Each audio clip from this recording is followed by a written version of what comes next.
Welcome to a video that I thought would be a little fun, a little interesting.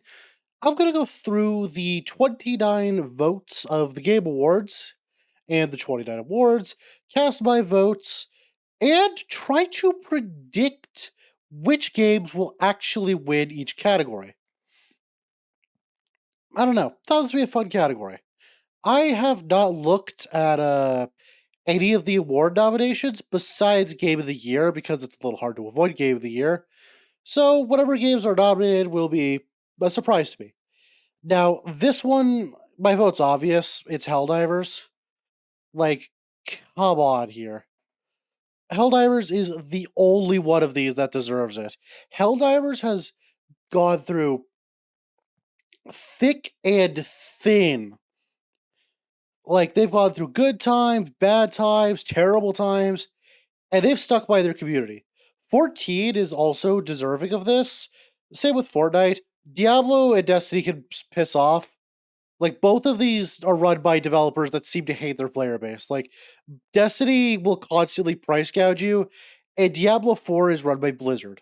Not even a question. As for my prediction of which will actually win, I do think Helldivers will actually win. Mostly because 14 hasn't made any big grounds this year, and Fortnite's just kind of trucking along the exact same. Destiny and Diablo, I don't think have any chances of this. Next category. Community support. Okay, so this is a game for outstanding community support, transparency, responsiveness, social media activity, and game patches and updates. Now, I am once again voting for Helldivers 2. I believe that Arrowhead has done a very, very good job at like becoming more and more transparent, social media wise, all that. Like their update videos now are better than ever. However, this is fighting against the modding titan that is Baldur's Gate 3. Baldur's Gate 3 is not only a Game of the Year winner previously, but its modding scene is extensive. And they've even pushed like console mods, which is a almost never before seen thing. So while I do think that Helldivers deserves it, I think Baldur's Gate is more likely to win it just because of how much they've really put into it. Next. Best indie game. I am aware of none of these besides Animal Well from Shared Memory.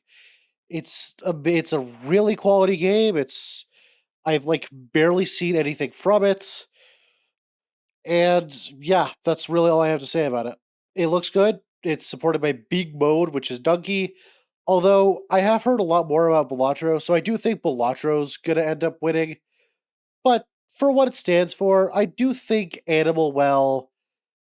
I think it's a good game. I think it deserves it more than Balatro, just out of simplicity alone.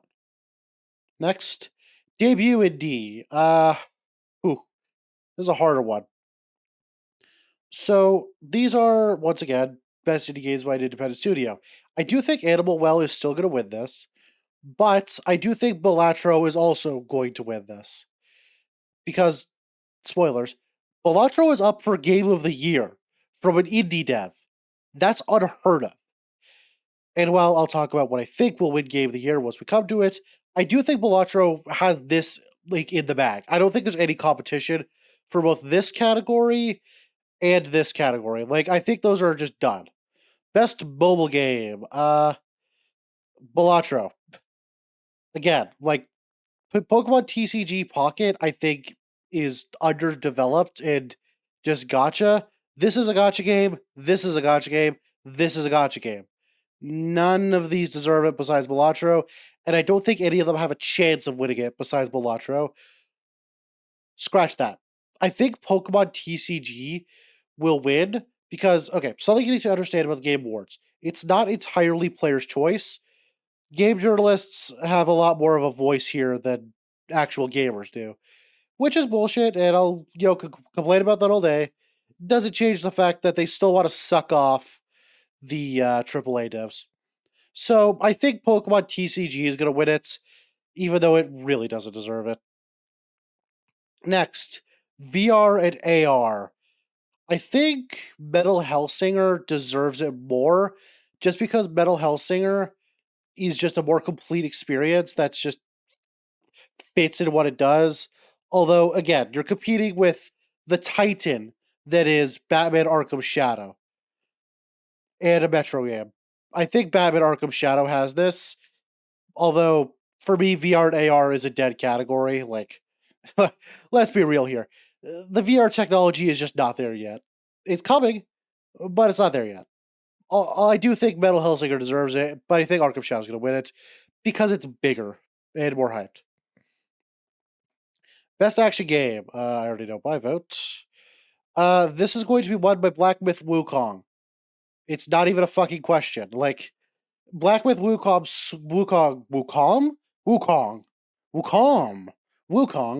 swept everything. Like, Black Ops 6 sucks. Stellar Blade just weeb bait. Space Marine 2 is also really, really good, but I don't think Space Marine is as good as Helldivers. Like, don't get me wrong, they're next to each other. I just think, like, Helldivers is like 10,000, Warhammer is like 9,999. Although, again, Black Myth Wukong just wins this because it's bigger. Next thing. Action Adventure. Not even a question. Astrobot is going to win this. I think Astrobot deserves to win this, and I think Astrobot is going to win this. Astrobot is a fundamentally amazing game. It's pure whimsy. It's fun. It doesn't care. Like, Astrobot deserves this category. Not even a question. Best RPG. I don't care, but metaphor, I guess. I don't follow RPGs that much, but let me just break it down what I think is going to win. First of all, there's a fucking DLC here, and if Shadow of the Erdtree wins a single fucking award for being a DLC, and the fact that it's even nominated as a DLC is a fucking slap in the face, is horseshit. Like, I already don't like remakes like 7 Rebirth. I think it's a remake. It's fucking Final Fantasy 7 again. Either way, it's not new. Like, I don't think it really deserves it. Like, if DLCs are allowed to be nominated, why was Monster Hunter World Iceborne not nominated? Because Iceborne is a legitimately amazing expansion. Other things, like a Dragon Infinite Wealth was good, but not as good as Metaphor. People won't shut up about Metaphor. Dragon's Dogma 2 just sucked. Like, it's an unfun, boring mess with dialogue that's tedious and annoying. Next, best fighting. This is a sellout. Tekken 8 is the biggest fighting game this year. Multiverses just sucks. I don't really like Granblue Fantasy Versus that much. I tried it out. Not a big fan. I don't think it has the chance of dethroning Tekken 8 though. And Dragon Ball Sparking started out good, but it's been kind of abandoned by its developers. Like, the meta, as far as I'm aware, is just pure cheese. I don't think Sparking is going to top the titan that is Tekken. Best family, not even a question. Yep. Princess Peach Showtime was good. Mario Party is just an annual franchise at this point. Echoes of Wisdom was like fucking pointless. I've never heard of this one, I'll be honest. But Astrobot's here. It's Astrobot. Astrobot is the biggest PlayStation game ever. Like, this is the game you buy a PS5 for. Not that I'm buying a PS5. Best Sim Strategy. This is where we have a toss-up. Frostpunk 2 and Bannerlords, I think, are the only actual chance, like, games with a chance to win this. I've never heard of Unicorn Overlord. Age of Mythology Retold was, I'm pretty sure, came out to middling reviews and just general disinterest. I don't really care. I'm going to be voting for Bannerlords here. Mostly because Bannerlord... I can't. I cannot say in pure honesty that Frostpunk doesn't take this handedly. I think Frostpunk deserves it more than Bannerlords. Not because Bannerlords is bad, but because Frostpunk is more complete experience. Bannerlords is still very much in early access, and while it absolutely destroyed everything from a lone developer, which is a story I love to follow. Seriously, hats off to the Bannerlords developer, although the $1 million in your bank account is thanks enough, I assume. But overall, Frostpunk is a more complete experience. Bannerlords is very clearly missing a lot of parts of it. Can't safely give it to it. Next category. Best racing. Fucking none of these. No, seriously. Every single game here is trash. Yeah, like WWE, like these are all really just basic, like, oh, make these every year, EA Sports hackneyed bullshits. I'll give it to WWE because it's at least funny, but I don't really care. Like, this is one of those categories where nothing interesting came out, so who cares? Next, best multiplayer. Not even a question. Helldivers, I think, is going to sweep a lot of the awards this year, purely because of how much of a stink it made when it came out, and the stink it's maintained. Like, it has not fallen off this year. It's almost back to where it was when it first came out.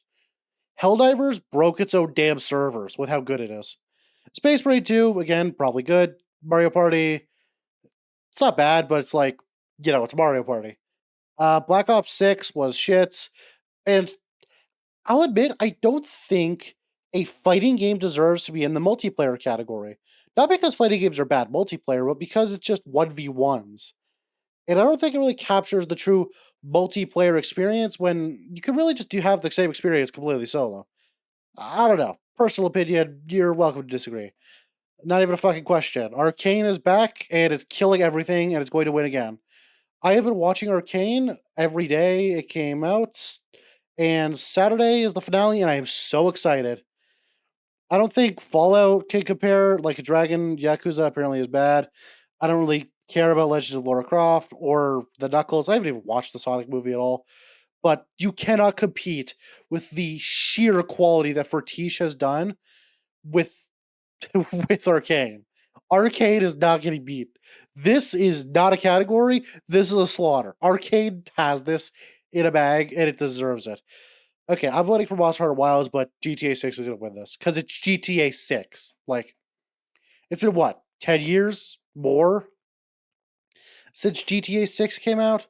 Or GTA 5 came out? Like, it's not a question of who's going to win this. Although I'm more excited for Wilds because I love Monster Hunter. GTA 6 is just going to win this. It's not a question. Moving on. Content Creator of the Year. That's a VTuber, so no. Not that I have any disrespect for VTubers, but like, I just can't watch them. I don't like them. All I've seen from Queso is people calling him fat. I don't know who these two people are. I don't know who this is. Queso, because at least he makes being called fat funny. I don't know. I have no idea who half of these people are. Like, I'm at least aware that Pecora is a person that exists. These three I've never heard of. I don't know. I have no clue. That's nothing. Okay, this is should not be here. CS2, maybe? Dota, no. Ugh, I hate all of these games, but Counter-Strike, I can at least enjoy casually. Don't get me wrong, I tried Dota. I let League consume me and hated myself. This is a fucking joke. Why is this here? Put like StarCraft here or something, even. Jesus. And I hate Valorant. CS2 is at least winnable casually. I don't know. I think Valorant's probably going to win again. Maybe League because of the way Worlds was this year. Because I watch League like competitively. I don't play it because I think League is a very good spectator sport. But I at least don't know. For the sake of esports, I'm going to give it to League because I can really, really enjoy League of Legends watching it. And this award is for the best overall esports experience to players, tournaments, community sport content updates. And I think League of Legends is a really good sport. Moving on. This is not a question. Faker won Worlds again. Fakers gets this. I have not heard of any of these other people. Chovy, maybe. Chovy played his best, but you cannot compete with the Faker esports team. This, I'm actually going to hit you with a weird one here. Yeah, I'm going to hit you with a weird one. I think Billy deserves it because they are like 100% the underdogs here. They played so strongly despite the fact that they were against the T1. I think they deserve it. Although I do think T1's gonna win because they won. T1 won. Like, that's it.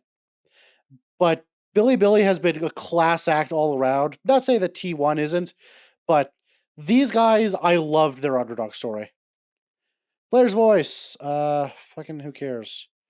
Notify me. What voice? Is that it? Overall category. Well, view all categories. Here we go. I'm just gonna go to Games for Impact. I have no idea. Fucking not this one because this is not a video game. I'll get this one, I guess. Sure.